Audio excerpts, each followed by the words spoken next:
Unilaqom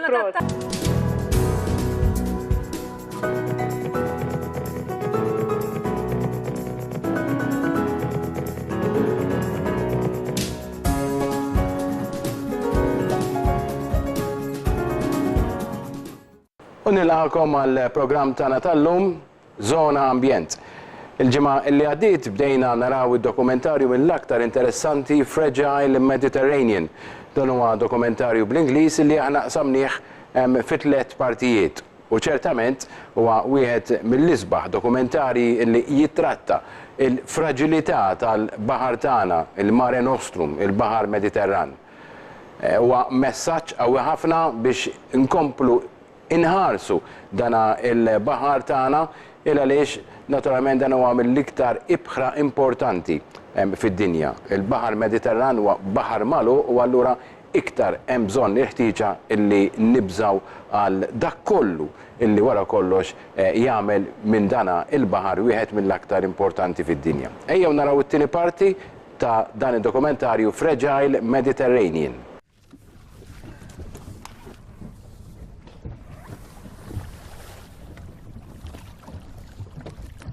Hobby divers and fishermen are banned from this area. Disturbances are to be kept to a minimum. But the freediver's sensitive and unobtrusive technique is ideal.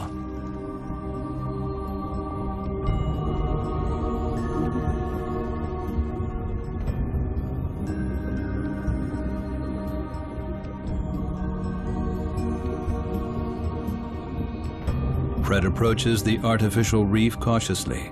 He's concerned not to scare any of its residents away, but visibility is very poor and Fred has to move closer. He is completely noiseless. It's his only chance to catch a glimpse of the shy fish.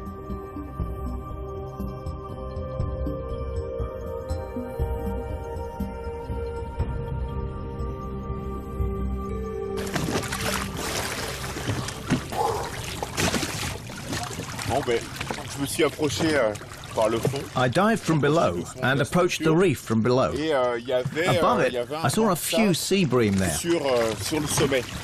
Oui, bah c'est intéressant parce que c'est vrai que That's interesting. That's an important fish. And you've surely seen a lot of little fish as well. Oui, ils sont dans la structure, ils bougent pas. Yeah, that's right. But I didn't disturb them. Je les ai pas dérangés.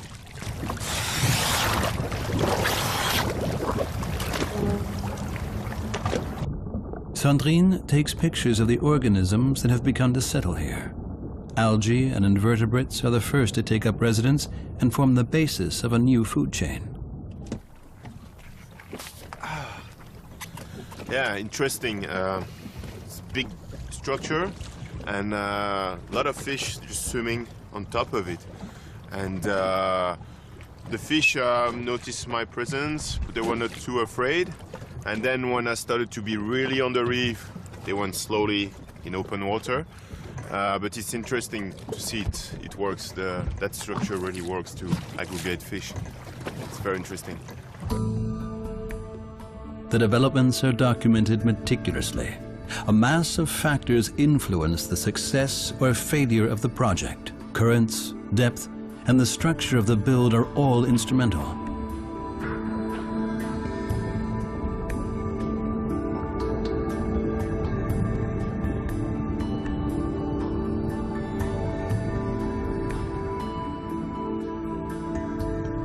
But the divers don't just find signs of the gradual settlement of the new reef. Sandrine also finds a fishing net that has got caught in the structure. It is a definite sign that fishermen are ignoring the no-go zone.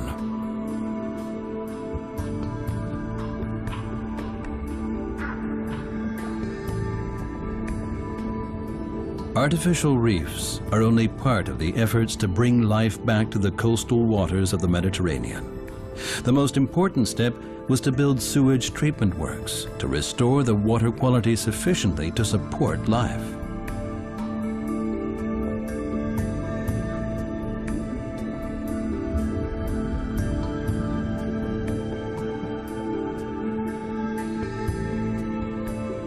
Sandrine shows Fred the progress made in the structure's settlement. Some fish are beginning to return, They, in turn, will provide food for bigger fish in the future. And the project's success will be directly beneficial for local people too. The small fishermen of Marseille will once again be able to make their living right outside their city. It will take decades for the sea to recover completely. There is now a glimmer of hope.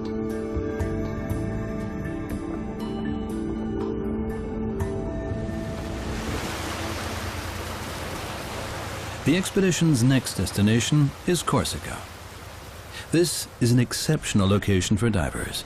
The visibility of the water is famous, and there are more than just shipwrecks to explore beneath the waves. Just outside the town of Calvi, an American bomber crashed into the sea.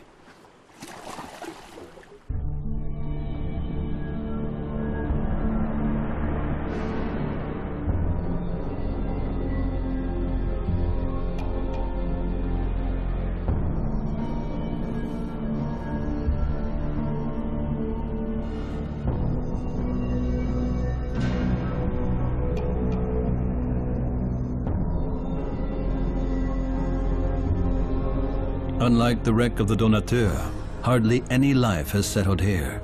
Perhaps it's simply too small to make an attractive home for fish.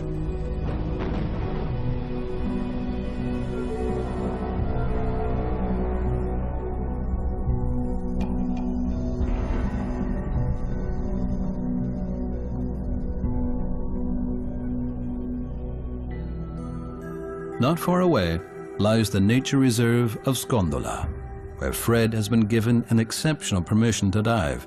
For all other divers, this area is a strict no-go zone. The sheer diversity of life here is not at all evident from the word go. But Scondola is home to some exceptional treasures of the Mediterranean Sea.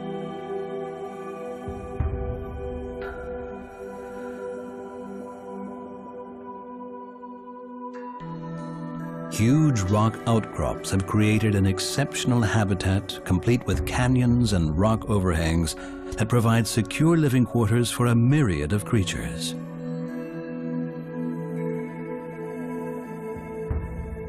And that applies not only to fish, but also a completely different type of organism, the rare red corals of the Mediterranean.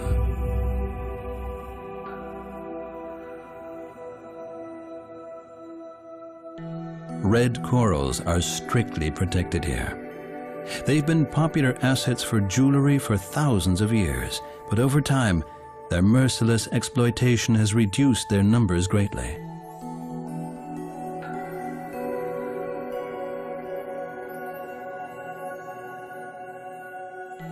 But the beauty of these corals is most evident when they're still alive. Once turned into jewelry, nothing is left of the fragile coral polyps that once lived in these calcareous structures.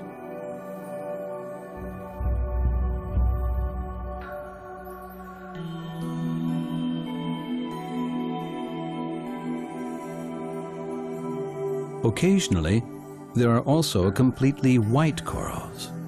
The hordes of hobby divers found on the wreck of the Donateur would be a disaster for this finely tuned ecosystem. It would spell the end for this coral colony.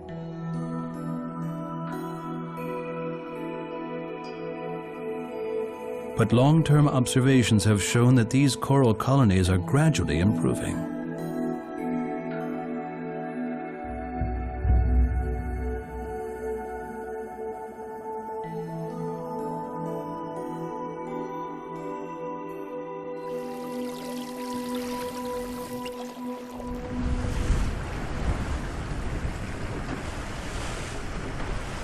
Harvesting corals has been a long tradition in Corsica.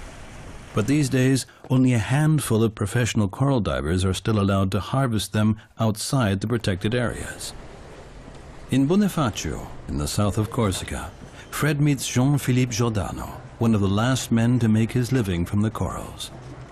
He's not only a diver, but also crafts the coral jewelry himself. The coralleur has become an extremely rare occupation.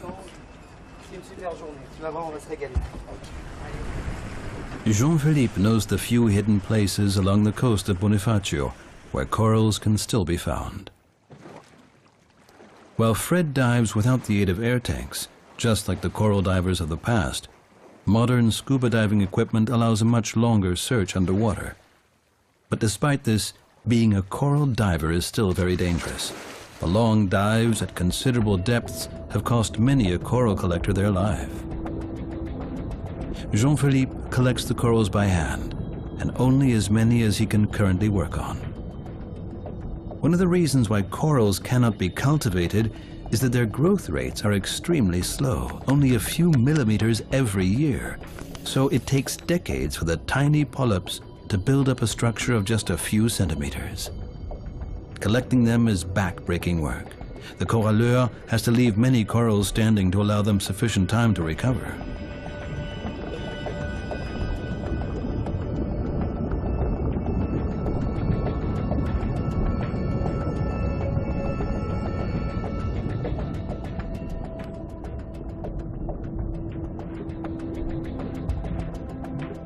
To follow Jean-Philippe, Fred has to dive to almost 50 meters. There are hardly any corals left in shallower waters. The industrial harvest of corals involves nets that are dragged over the ground and destroy large areas of the seabed completely. It is now strictly prohibited around Corsica. There is hope that over time these protective measures will allow coral stocks to recover here. But the successful search for corals is only the beginning of the coralleur's work.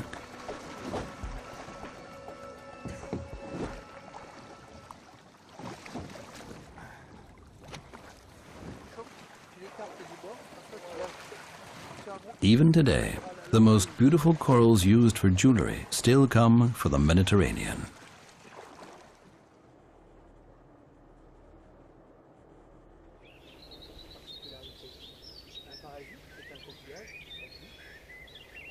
While most other types of corals cannot be used for jewelry because they're too brittle, the Mediterranean coral has a particularly beautiful colored, hard calcareous exoskeleton that can be worked on with ease. Legend has it that the corals were made from the blood of the Medusa when Perseus cut off her head. Today, their color only serves as a reminder of the beautiful contrast of the red corals against the blue of the sea.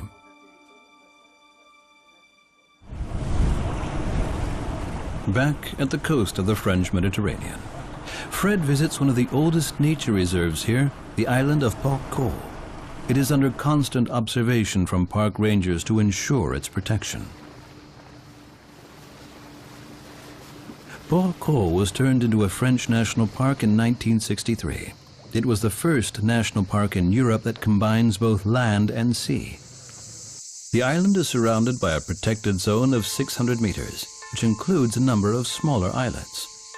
Once in private ownership, the island was turned over to the French state by its former owners, under the provision that the island's natural beauty would be preserved and the building of hotels prohibited. Fred meets the representative of the park's management, Nicolas Giratin. He's particularly proud that the endangered stocks of dusky groupers in this protected area are gradually beginning to recover. The increase in the populations of groupers are very significant because we were counting about 40 groupers in l'îlot de la Gabinière in 1985, and now we are about to 200 on this same place, and altogether it's between 500 and 600 around the island. In 1985 we had something like 40 groupers and about 1,200 dive every year. If you compare 1,200 dive, 1,200 flashlights towards 40 groupers, they might get mad in a few months, you know, because no one of us could stand such a treatment. The other problem was that it's easier to make a photograph of a grouper to make him come towards you than to try and chase him. The groupers love boiled eggs. 40 groupers, 1,200 boiled eggs. they might be sick in a few weeks if everybody brings boiled eggs. So we had to avoid the people and recommend to the divers that they wouldn't bring any food to the fish, because apart from the fish, we need to maintain a biological chain and not interfere with it. I think the National Park of Porco were a pioneer in a way to use apneists and free divers for scientific work. The apnea is the best way. It's the most natural way to get into the water, the most silent way, without any noise in the water, but also any noise outside when you have to pump the lungs and all the logistic which is behind. The waters of Porco are now so carefully monitored that to dive here requires a special permission from the National Park authorities. It is only granted if the strict regulations are followed.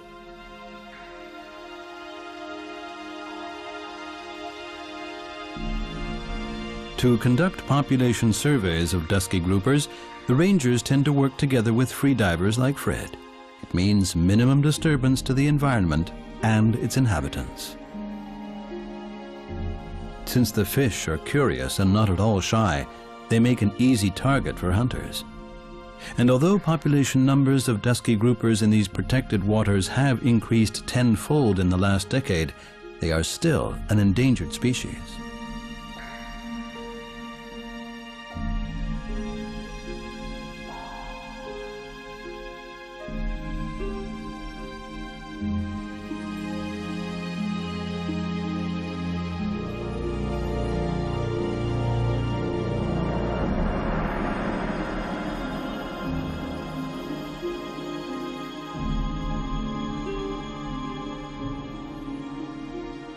Only during the mating season do the males get a little testy and see anything and anyone as a potential rival.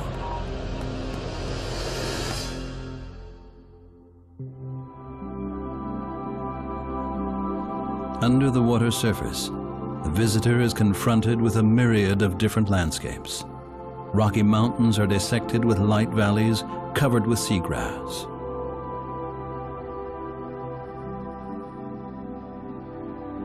The seagrass meadows are home to an astonishing array of animals and plants, and their dense roots help to stabilize the sea floor. But this delicate carpet is easily damaged by dragnets and ship's anchors. And since seagrass grows and recolonizes only slowly, entire underwater meadows can be quickly and seriously damaged, threatening the survival of the entire habitat. It's a tranquil underwater oasis on the edge.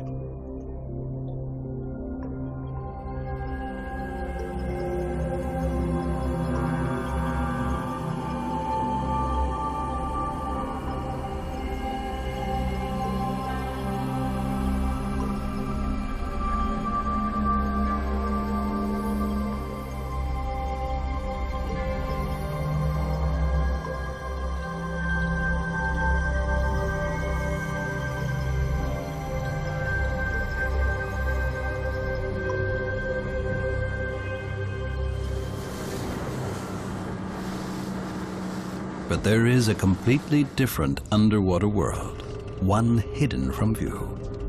Fred and Will prepare to meet a particular challenge, a journey into the deep, with no easy escape to the water surface.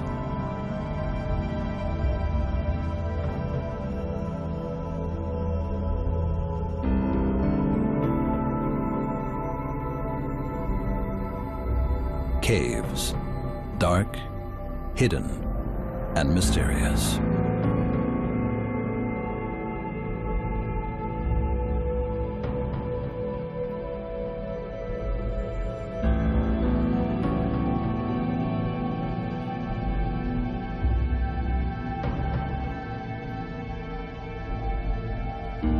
This is a world that puts high demands on the abilities of the free divers. The entrance alone lies 20 meters below the surface. It harbors a bizarre spectacle. Stalactites and stalagmites are witnesses of a bygone age when this cave lay suspended high above the water surface.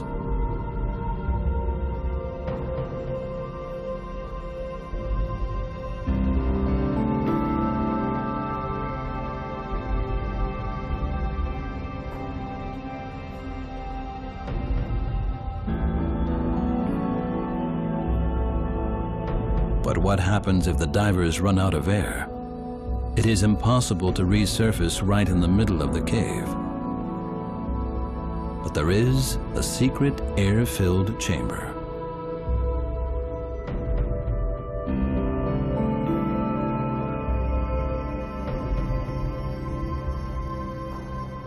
Since the oxygen content of this air is very low, they have to use it with care. The divers cannot afford to waste this precious reserve. They will need it for the return journey. U hemmhekk nagħlqu t-tieni parti ta' dana id-dokumentarju Fragile Mediterranean. Jiena nagħmel appuntamenti ieħor l-aħħar wieħed allura meta naraw it-tielet parti ta' dana id-dokumentarju mill-aktar interessanti. Saħħa lil kulħadd u nerġgħu niltaqgħu ġimgħa oħra.